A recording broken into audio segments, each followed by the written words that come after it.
This is just dedication and love. Yeah. Love for the game. We have this picture. We did a little deep dive. Hey everyone, I'm Jesse Aceto, and I'm the host of the Scarborough Show. Thank you for tuning in for season 2. Let's go. This episode is brought to you by the Scarborough Shooting Stars, the team that brought Scarborough its first ever professional championship. Get your season tickets now. Go to www.scarboroughshootingstars.ca. Andrew, man, what is the best piece of business advice you've ever received in your career? Best business advice. I would say just keep it authentic. Let it come from the heart. Whatever it is that you're passionate about, just give your best. Keep on working to improve. And focus on perseverance, because as we know in life and business, it can be challenging, but it's those who overcome, who stay consistent, and keep building something that is real. Awesome. A question about your career in soccer and playing overseas. So, every kid dreams of playing that professional sport. You actually did it. What was the driving factor of your success throughout your soccer career? First and foremost, I love the game. So for me, it was fun, it was enjoyable. I like to compete. And so being able to do that and trying to always become a better version of myself, just a better player, improving a skill, trying to improve on yesterday. So I think that was the driving force.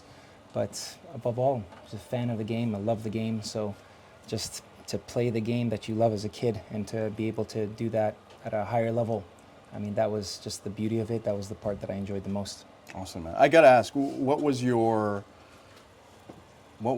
like, you go to school, and then were you just like always kicking a soccer ball, or what were you like when you were a kid? Because, we were all, I think what separates some of the greats from, the guys who don't make it is the dedication and the obsession and the discipline to the sport. What were you like after school or on the weekend? Yeah, I was obsessed. I was, this was my dream. This is something that I dreamed about, I prayed about. I wanted to become a professional soccer player in Europe. And back then, the landscape was that there was no professional soccer here, professional football in Scarborough. So there was that void, there was that gap. And for me, it was an opportunity to dream big. I wanted to play professionally in Europe and to achieve that goal one day. And as a youth player, I mean, besides the team trainings, I was playing every single day on my own. It was something that I just was passionate about. Like I mentioned, just trying to improve and also competitive. I wanted to play in the next match, whether it was in a league or whatever the case may be. I wanted to be the best player on the field. I wanted to stand out, and I think that drove me to have that sort of work ethic to improve. So I wasn't the kind of kid that was going to the movies on Friday nights or on the weekend with my friends. It was more just everything with the ball, studying the game, watching film, this kind of stuff. But I enjoyed it. That was a lot of that was what was fun for me. Amazing. Okay, kids, so you heard it here. Stop going to the movies, stop going to the mall. Pick up a ball and kick it around. This next segment is brought to you by Arrow Group of Companies, industry leaders dedicated to excellence, innovation, and community impact. A huge thank you to Arrow for supporting Scarborough Stories and helping us put our city on the map. Okay, Andrew, so 2006, you forfeit your final year of NCAA eligibility, and you actually sign your first contract, and you're playing in Hungary. Yeah. I gotta ask, a kid from Scarborough playing in Detroit, and then going all the way to Hungary. I'm assuming you've never been there before. No. What was the experience like of coming from here, landing there, and now you're a pro? Yeah.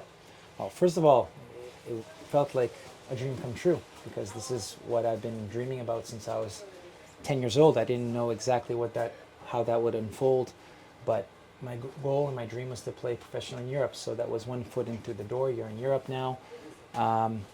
Aside for a small club in Hungary, and there was an opportunity to prove myself, an opportunity to learn and develop. And it was just sort of, I felt like it was just the starting point. And so I was very ambitious, of course, at the time, and competitive. So you want to just compete with your teammates. You want to earn a starting position. You want to play as much as possible, help the team win and do well in the competitions that you play in. But, it was definitely an adjustment, because it became a bit of a culture shock where, you're growing up in North America and the way of life is a lot different. All of a sudden, you're in a change room full of teammates that speak a completely different language, Right. and you're one of the foreigners. You're one of the kind of outsiders, and so. And at the end of the day, it's a competitive environment where you're trying to take someone else's position, and generally, it's maybe one of their countrymen, one of their colleagues. Right. So, at the end of the day, it was an eye opener. Mm. So you kind of see how competitive it is, and it's not all just on the field. It's how you carry yourself off the field, how you build relationships with those in the change room and within management, the coaching staff. And on top of all of that, you have to take into consideration that you have to understand the culture, understand the people, but also now from the technical standpoint, what are the expectations? You have to understand what the coaching points are. And sometimes when they're speaking in a foreign language, you're relying on your teammates to give you that information. So there's a lot of challenges, a lot of growing pains for sure, but it's something that I wouldn't trade because it helped shape me, and it's, kind of provided me with the sort of resilience that I needed to kind of progress in, whether it's in the other countries that I played in or even beyond soccer, beyond football, in business and in my passion projects. So that was a real beautiful moment in my life. Amazing, man. I think, for you, a kid from Scarborough coming there and then no one speaks the language, Yeah. they probably look at you like, who's this kid from Canada coming Yeah. here trying to take one of our jobs? I can only imagine what kind of an experience, but also it probably built some resilience in you on top of what you already had. Just thinking, as you spoke, how was it for your family? Like how old were you when you had gone to Hungary? I was 19 years old. Yeah, how was it for the family to obviously Yeah. I'm assuming they were happy because you're Yeah. achieving your dream, but Yeah. what was that like? Yeah, I mean, first and foremost, it was, it was different than today. Like you couldn't just FaceTime them. We had Skype back then, so Yeah. we were just Skyping. And, it was not like, I didn't get a chance to see them that often. They came to visit me once in a while, but generally it was just, you're out there, you're independent, you're on your own. And I mean, I had spent 3 years living in Detroit on scholarship in the US. So Yeah. that had already kind of given me a taste of independence and living Right. on my own. But now you're in a completely foreign place, and it was great because you're now taking, and I think this is a really important thing for the youth, is that you have to build independence. You have to be responsible. You have to do your own groceries. You have to do your laundry. You have to do your chores. This is what no one talks about. No, because it's not like it was some big fancy contract where I had a housekeeper, maid. So I was doing everything, and that's fine because it really helps you grow up. So Right. that was the first step. Right. So you had a career that I think you went to Denmark, a few different other countries to play professionally. I want to say at the age of 27, you did suffer an injury that ended your career. So I want to get your thoughts and see, where was your mind at when that happened? Yeah. And how did you know what you wanted to do next? Or did it take some time? Yeah. Because you had dedicated your life to this Yeah. craft. Yeah, when I was in Hungary, a couple of years later, I earned the opportunity to play in the top division in Denmark, and then a couple of years later in the Netherlands. So those places particularly shaped me because of more so the football culture. So I think that is where I really realized that I was a technical player, I had the skills, but I didn't have the football education, like the tactical education. That's something that we lacked here in Canada growing up, and even to a certain extent in the programs when I was in the US on scholarship. So I think that was a huge eye-opener for me to realize, wow, there needs to be a better process in Canada and in particular here in Ontario for youth development. And so I started seeing those key things like, as I was developing, as I was learning certain skills on the field, I thought, why wasn't I taught this when I was 9 years old, 10 years old, 15, and so forth? So could definitely identify a big gap. And then for me, it was always playing catch up. It was always trying to learn along the way, and I loved it. It was beautiful memories and experiences, playing in some great stadiums against and with some amazing players, some international players. So for me, it was just that point when I had an injury that sort of ended my career. It was my hamstring tendon, and I tried to recover for the following year, but during that year, I started to really reflect on what was missing in my youth development, and I thought, well, I'm passionate about development. I want to be able to maybe give back to the next generation and provide a better platform and process for them to grow. Hey, you've made it this far, so we want to send you a thank you and give you a discount code to our shop. It's at www.scarboroughspots.com. Use this discount code and receive 15% off your purchase. More details in the description. Dutch Connections. Yeah. We've talked in length about Dutch Connections, and for everyone listening and watching, what is Dutch Connections? So Dutch Connections is a youth development program. It's an academy, it's a soccer school. It's a program where players are being taught the fundamentals first and foremost, because again, that's something that I reflected on that was missing, that it's not just about putting your kids in soccer in some sort of training program, but you have to focus on learning the true fundamentals that are going to help players progress and have that foundation. Once you have the foundation, then you can go deeper into the tactical side, into the physical side. But so Dutch Connections is all about the technical fundamentals, and not only that, but also teaching valuable life skills that surround the game: perseverance, work ethic, drive to improve. These are all things that not only I'm passionate about, but the entire staff, everyone that's with us at Dutch Connections, is buying into this culture of constant growth and development, and that's the way that we want to work and shape the players that are with us as well. And Dutch Connections started when I was just before I ended my career. I had the opportunity. I met Jorg van Nieuwenhuizen. He was a former teammate of mine in the Netherlands, and we founded Dutch Connections. And it was an opportunity for us to start with camps and bring the Dutch methodologies, the Dutch philosophy, which is very much in line with attacking football, fundamental skills. And we brought that via camps to Canada, to Toronto and area. And that's kind of how it all started. That's great, man. And, in speaking with you, you mentioned earlier you hit a certain point where it was the end of the line in Scarborough. I'm going to make the assumption that the Borough FC is basically filling that gap, so there doesn't have to be an end of the line. Yeah. Talk about the creation and the idea of bringing the Burough FC to Scarborough. Yeah. Well, the foundation of that is Dutch Connections and all the other great work that's happening in Scarborough with multiple different clubs.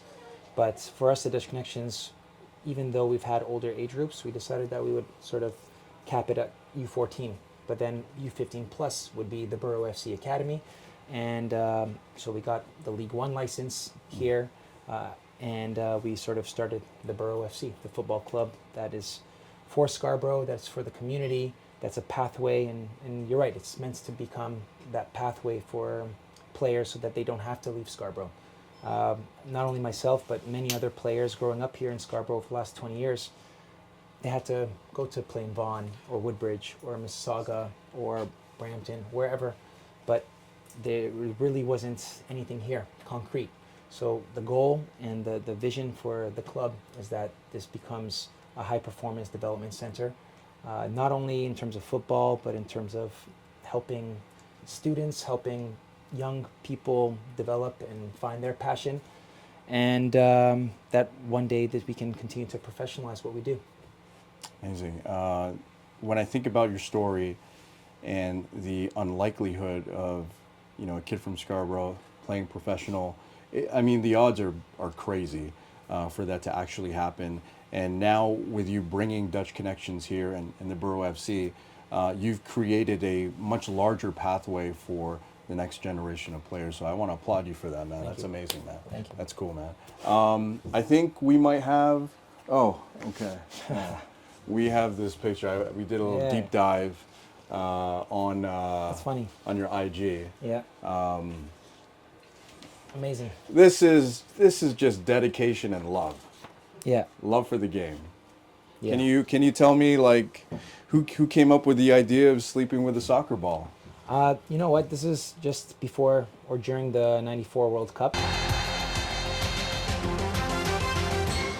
Oh, this is the exact. Yeah, This is like yeah. during that time. Wow. So this is the time where, I mean, I was always obsessed with the game, and for me, it was just, I slept with the ball. I literally was up kicking the ball and just training and playing and trying to improve. So, yeah, this is a special moment. I love it. I love That's this picture. amazing, man. That's amazing. This segment is brought to you by STC. Big thank you to Scarborough Town Center, the heart of Scarborough shopping and culture. We appreciate your support in helping us share local stories. Okay, man, so we got some food. Amazing. This is one of your favorite places in Scarborough. Where's this from? I believe this is from Kathy's Grill. It's a brown bag, just plain simple. You know something good is in here. Yes. Okay, let's get into it, man. I ordered exactly what you ordered because I'm going to do it the Andrew Ornoch way. Amazing. What do you have here? All right, yeah, classic, right? There it is. Oh, that looks good, man. Yes, sir. And we both came with empty stomachs today, Yeah, so let's do dig in, man. Do it. Cheers, man. Cheers, cheers cheers. to burgers. Cheers.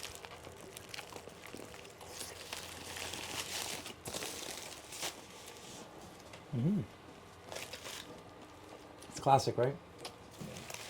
Thank you. I took too big of a bite, man. Forgot we're recording. At least it wasn't like the McDonald's bite. Yeah. The nibble, You just took a little. a little corner, a little nibble. No, that's delicious, man.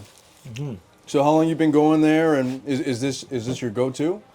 Honestly, I don't know exactly when it opened, but ever since it opened, I think, actually, I think it must have been a few years ago anyway. Yeah. But yeah, just comfort food. It's just simple, tastes good. I mean, it's an authentic place. Like, I think the thing about Scarborough is you can find amazing food on every corner, in every neighborhood. We are super lucky. Yeah, we are very lucky, and that's the thing. It's the diversity here that we have. We're very lucky, and I mean, this is just a burger, but it feels like home. You can tell that when you walk into a place like Kathy's Grill, which also motivates me, and I think all of us when we do something for the community, that people come in there, and they feel it's inviting. It's good food. It's good quality. And you can tell that people care when you go in there. So that's what I love about it. Okay, that's great, man. Kathy's Grill on Kennedy, just before Lawrence. Yep. It looks like a Starbucks, but it's not a Starbucks. It's right beside the Starbucks. Let us know in the comments if that's your spot as well. Okay, man, so we've kind of covered your story, but I want to know what's next. Birchmount Stadium, the Burough FC, their season has just begun. Can you tell our viewers and our listeners what a game experience is like and what they can expect? Yeah.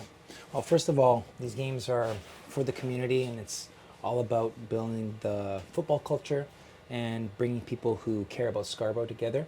So we want people to have fun. It's family friendly. It's free entrance, so it's accessible for everybody. And that's one of the things not only myself but the entire team wanted to invest in, is that it is accessible for all. And because we're here to grow the game first and foremost. So we hope that when people come out, not only youth but everybody, they're inspired by the kind of culture that we're trying to create. And ultimately we want people to enjoy the football, because I think we have a very good team. But it's not just about the team, it's really about bringing the community together. So that's the kind of vibe that we want to see at every single game, and just step by step, we think this can be something big here for the community. No, that's great, and we will be on hand at the games as well. You want to talk about the Toronto Zoo collabo? Yeah.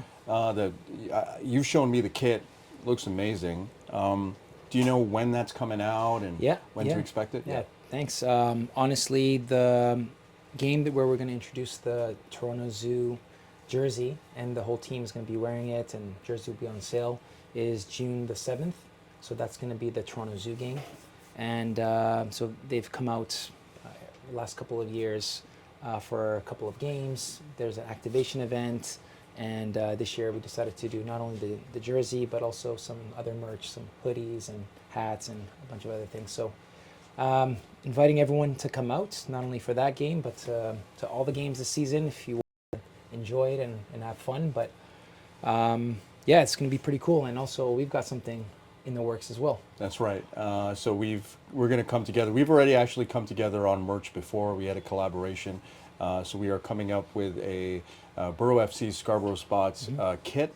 We're still working on it, but it'll be coming out. So stay tuned for that. I just want to ask, because YouTube is forever. Yeah. This interview, someone's going to watch it in 10 years. Where do you see the Burough FC in 10 years' time?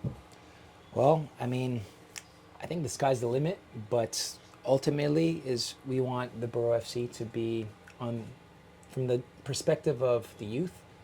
We want that the Burough FC is a club where kids don't have to leave Scarborough to play at the highest level. We want this to be home, and that everyone in Scarborough supports and loves the environment and is proud of the environment, and hopefully one day can become a professional club. But step by step, just about building the culture. Okay, man. It's gonna happen, man. Yeah. I can see it, man. You've got the vision. You've got the dedication and the discipline. You're ready to talk Burough FC all day, you know, anytime. So thank you so much for coming on, Andrew. No problem. My pleasure. Cool. Thank you. Amazing. And I think we actually have, before I let you go, we have some stuff to show you here. Cool.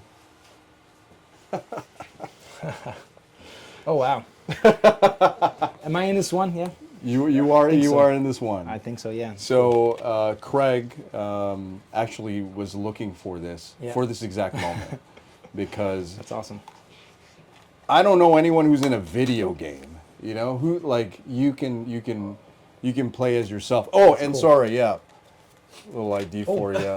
I love it. Thank you. Thank as you. Being here on I appreciate it. On season 2 on the Scarborough Show. So thank you so much. And thank you for everything that you and everyone, your entire team at Scarborough Spots, what you guys are doing for the community. It's truly inspiring. And we've got a really amazing place here that we call home. And thank you for all that you guys do. Thank you. Thank you. This next segment is brought to you by Arrow Group of Companies, industry leaders dedicated to excellence, innovation, and community impact. A huge thank you to Arrow for supporting Scarborough Stories and helping us put our city on the map. A big thank you to our sponsor, Derek Marcelino at Edward Jones. For all your financial planning needs, feel free to connect with him. The Scarborough Show is brought to you by McCowan Family Dental, a family dental practice right here in the heart of Scarborough. They offer everything from regular checkups, cleanings, and cosmetic dental care. Their friendly team is here to keep your smile healthy. Conveniently located on McCowan Road, they're welcoming new patients. Book your visit today. Hey everyone, thank you so much for watching another episode of The Scarborough Show. We really appreciate your support. If you like the episode, make sure to give us a thumbs up and don't forget to subscribe. Thank you so much again, and we'll see you on the next one. Peace.